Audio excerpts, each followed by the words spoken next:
Community Matters.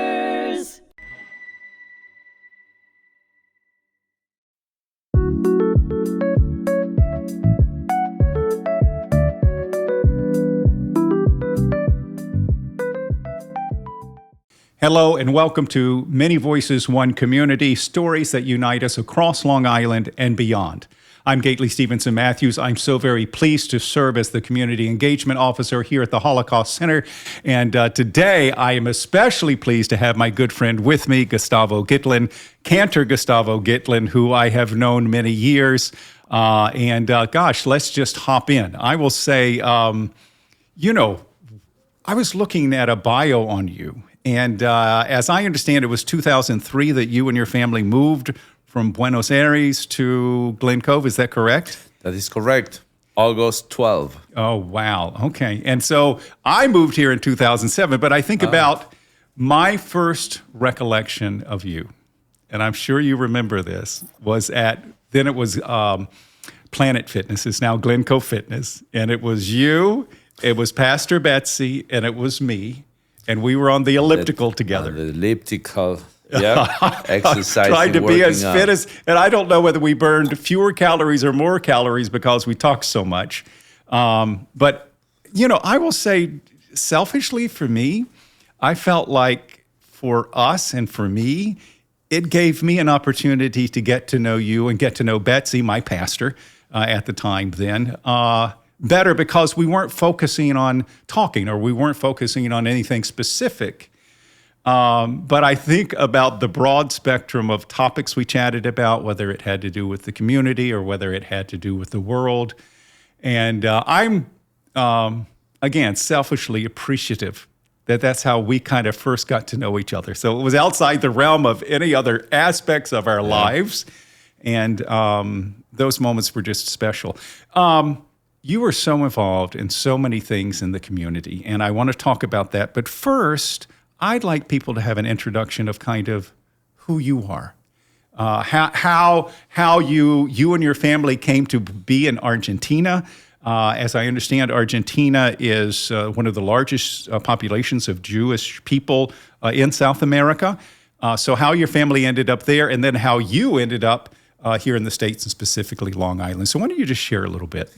Yeah, it's interesting when people, I speak Spanish. Spanish is my mother tongue. It's sure. And when I go to different supermarkets or restaurants around here and I talk to people in Spanish, they look at me because they says, "You don't look Hispanic.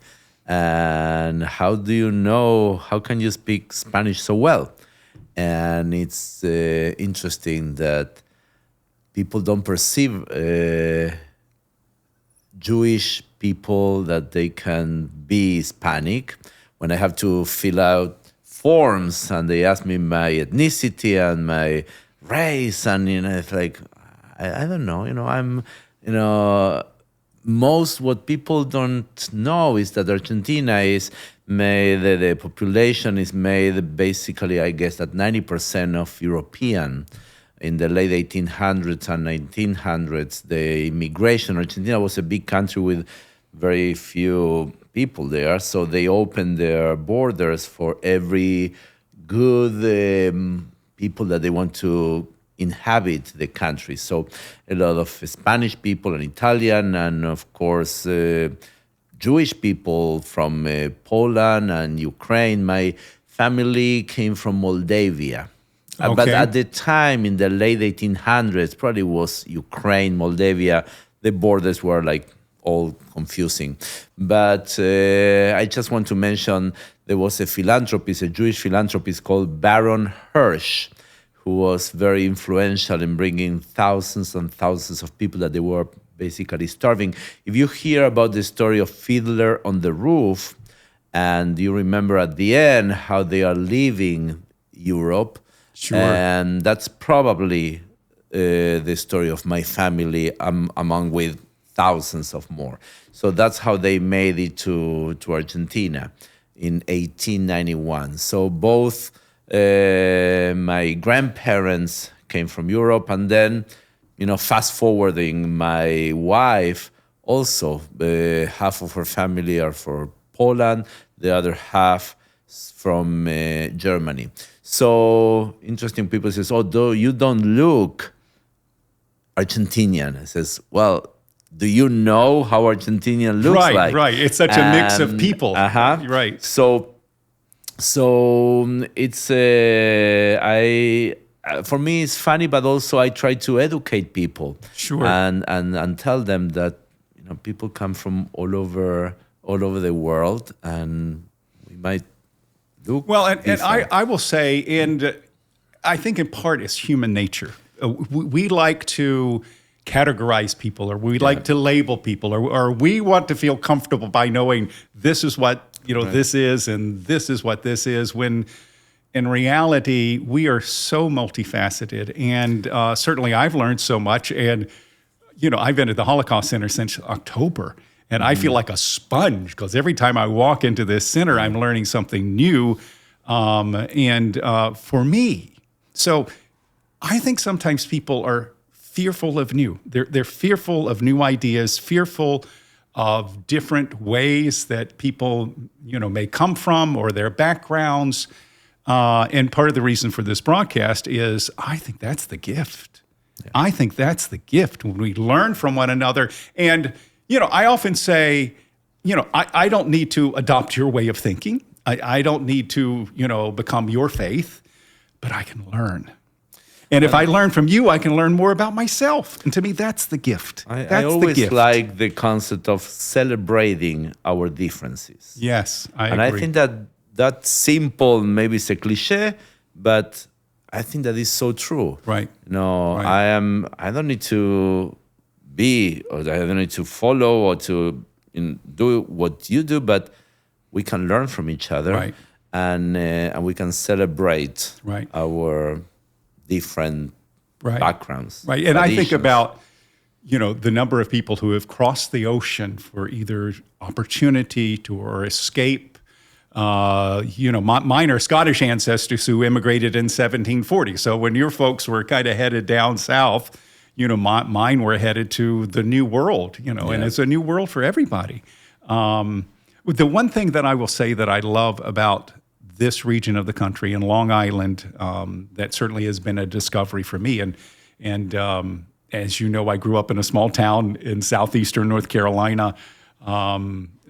We were ethnically, we were very mixed. We were probably 40% African American, maybe 30% Anglo-white, and the remainder Native American. So in that way, we were really quite diverse, and I loved that mixture.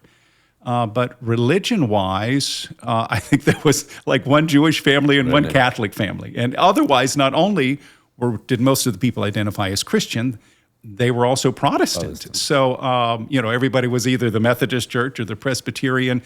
But here, I love the mix of people. And I love, again, when you can open yourself enough up to where you learn from each other's faith, you learn from each other's cultures. And I often think about, in fact, I talk about this in about every episode, finding the common thread, finding the thing that makes us the same. So as we celebrate diversity, as we learn about how we're different, we also learn the importance of family. We learn the importance of relationship. We learn the importance of community and how we serve one another. Even if we don't completely understand each other's background, we can still learn from one another. And the key word is respect. Yes. That is the key word. Absolutely. To respect each other. Right. Why don't we fast forward a little bit? So we've been in the 1600s, the 1700s. Why don't you talk a little bit about when you and your family moved to Glen Cove? You came to Glen Cove, certainly a new community. As mentioned, it was 2007, 2008 when I probably met you and your wife, and thankfully have been at many celebrations at your home and have gotten to know you that way. But that has to have been an adjustment in itself, was it not? Yes. What I look back and with my family, I think that what make the difference.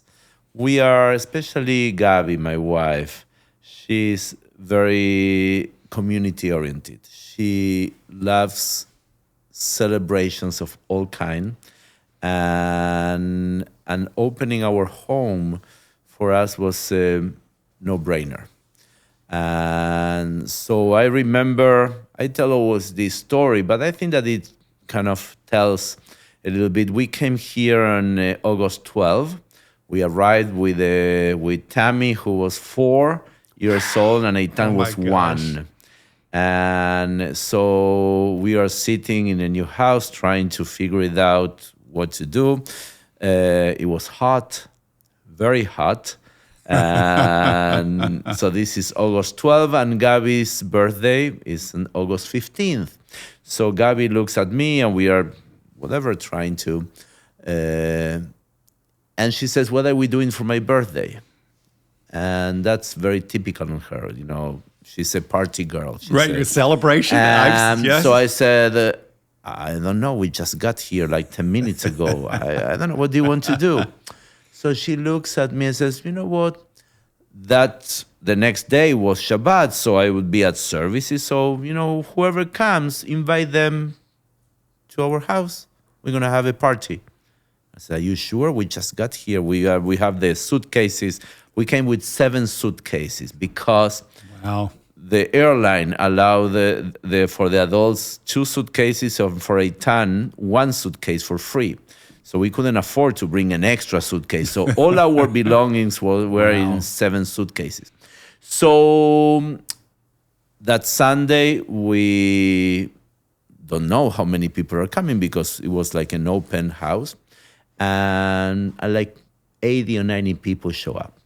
And of course, we were like overwhelmed. We didn't expect. Right. We didn't know what to expect. We didn't expect that. And we asked people after. It's like, people were very surprised to come to the Cantor's home. Then we learned that is very rare, if not never seen, that a rabbi or a cantor, a clergy member would open. They would do a religious thing or a function of the synagogue, but not a in your home itself, personal birthday party. Right. So that opened for the next 22 years now. We celebrate everything. Yeah, and I will say I love, and certainly have been there for many of those celebrations. And I will say every corner of your home had a person in it. And again, from every walk of life. And again, learning from one another. This past weekend, as you know, in Glen Cove was the Greek festival. And in fact, Father P, they call him, Father Papadopoulos, is going to be on one of the upcoming episodes. But he actually, we were talking about hospitality. And certainly, I think in most of our faiths, that's really an important thing. The whole idea of opening, not just opening up, but opening your home. And what is your home?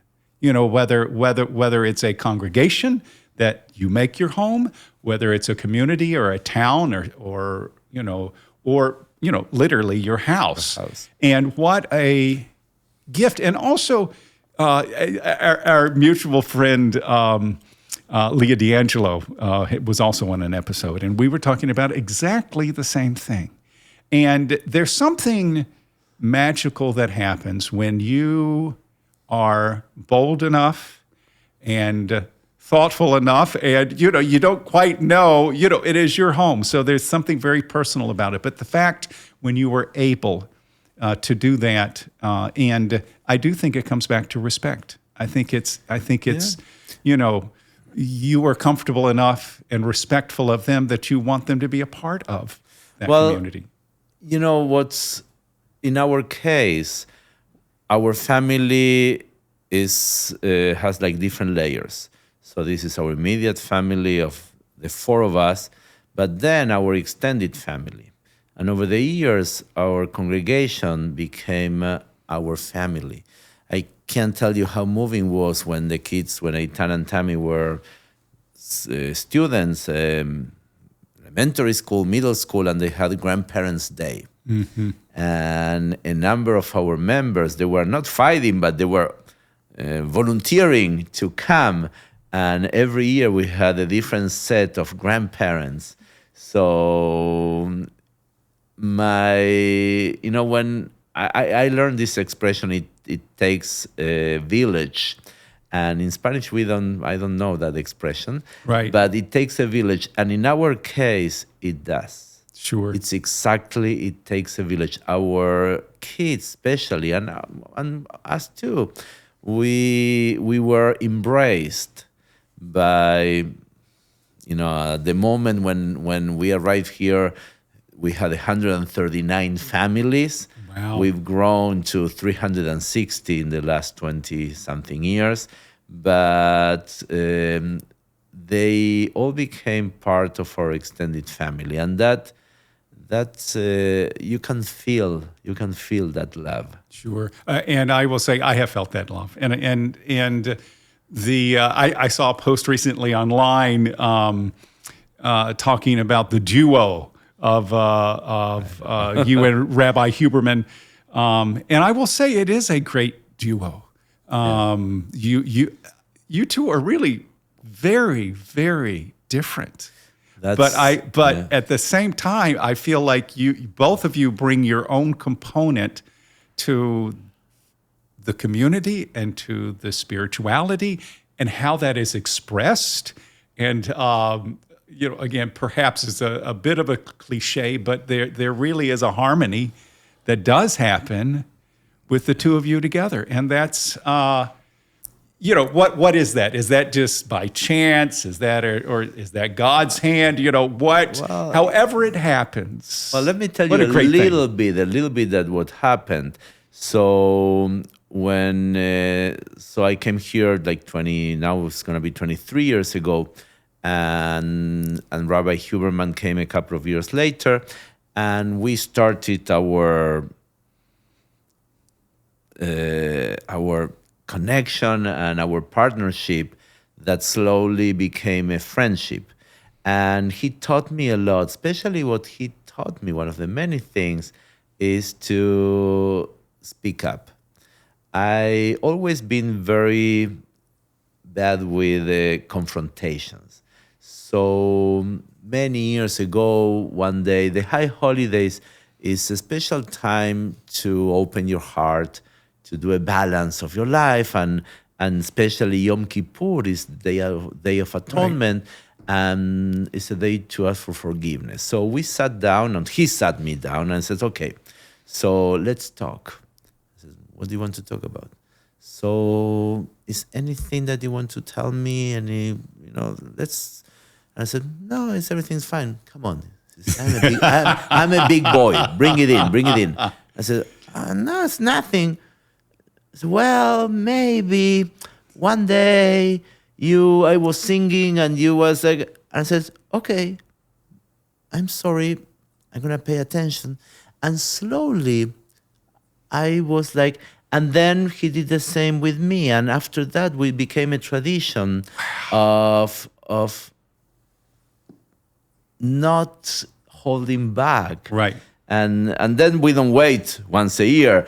Sometimes, we work every day for hours, 8-10 hours a day, very closely. So always going to be something. Right, yes. Always. Yes. You can't expect that, So he taught me that amazing lesson of, don't hold it, don't hold back. Right. Don't try to pile. No. And that's beautiful. And that's one of the biggest secrets, I think, of our friendship. Partnership became friendship, and it's really, we know that it's very, the post that they put this is, "Can you name a better duo?" I think that's they put. Oh, was that what it was? I haven't voted, so maybe I'm in trouble. No, and it's funny how many people reacted to that, and it's really very, very inspiring being part of that duo. Right, sure. So, well, I think about coming back to the whole idea of communication and the whole idea. I had a voice and speech coach many years ago, Peggy Loft, and she would often say, let the worst happen. If you're feeling something, if you are, feeling a little angst about whether you should share this or say this or have the conversation, ask yourself the worst. And oftentimes, the very worst thing that can happen can be the very best thing. Yep. And that's hard because at the end of the day, it really boils down to trust. Because let's face it, I because I do a lot of voice and speech work, I talk about opening here, not unlike singing, and that your spirit and your soul and is very vulnerable when you're at a place to where you share openly and honestly.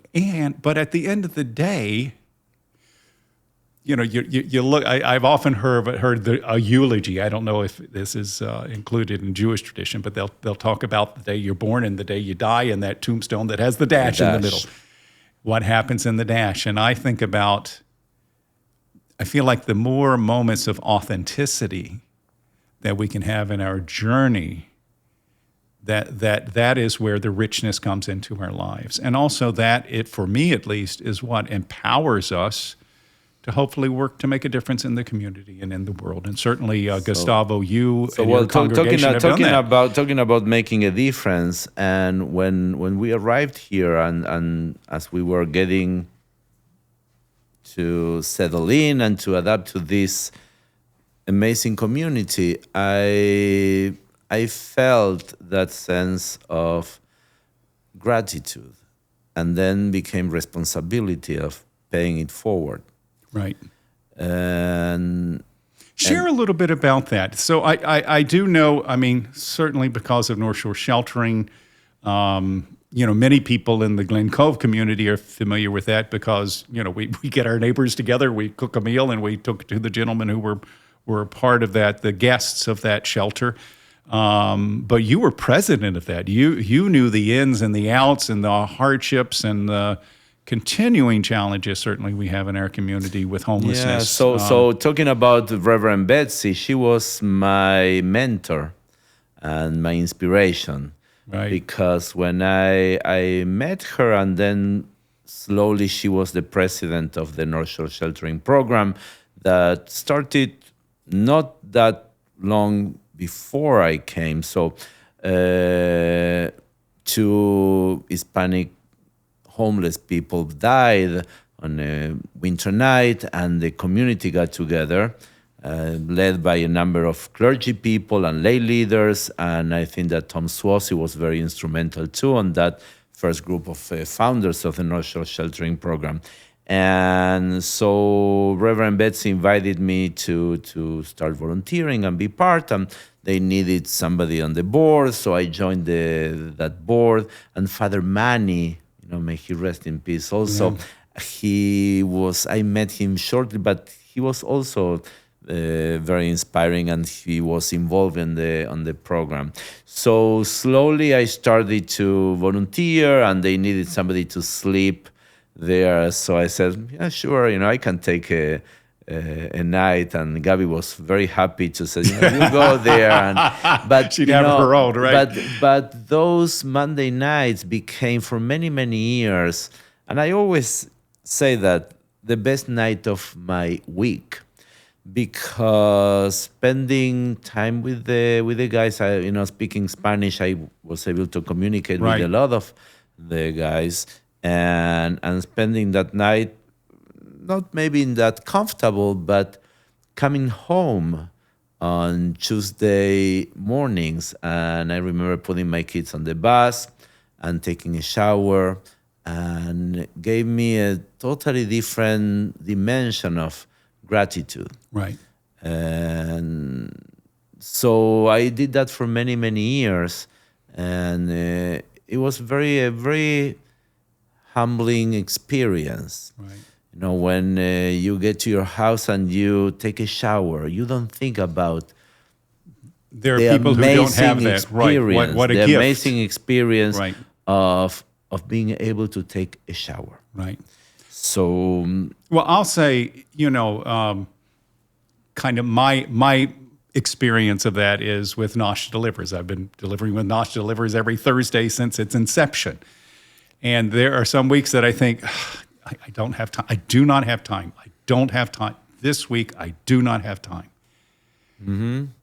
And it's the best 45 minutes because I've got it down to a science of my week. Yeah. And there's one elderly lady who always answers the door, and she is so appreciative.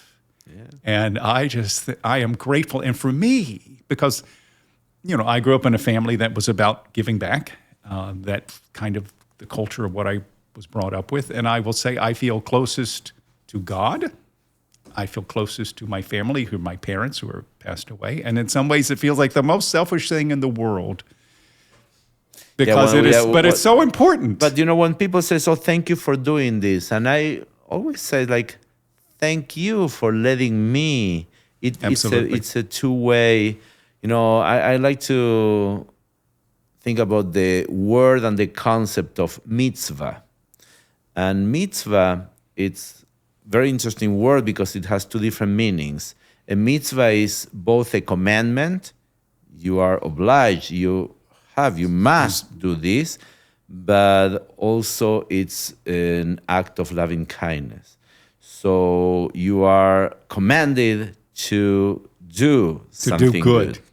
Right. So it works both ways. So it's a very, very interesting concept that we don't have a choice.